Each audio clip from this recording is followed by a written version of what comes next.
सगळ्यात पहिला प्रश्न हा आहे की मुलांना नक्की किती कपडे, किती लेयरचे कपडे घालायचे.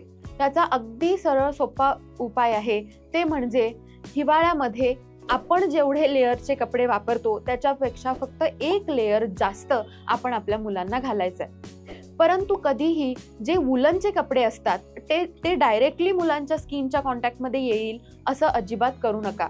पहिला जो लेयर असेल तो शक्यतो कॉटनचाच असावा, जे सॉफ्ट कॉटन असतं तो असावा. कारण हिवाळ्यामध्ये हवेमध्ये आर्द्रता कमी झालेली असते, ह्युमिडिटी कमी असते, हवा ड्राय झालेली असते, त्याच्यामुळे ऑलरेडी त्यांची त्वचा खूप ड्राय होते आणि अशामध्ये आपण जर वूलनचे कपडे डायरेक्ट घातले तर स्किनला फ्रिक्शन होऊन अजून जास्त ड्रायनेस वाढण्याचे चान्सेस असतात आणि इंजुरी पण होऊ शकते.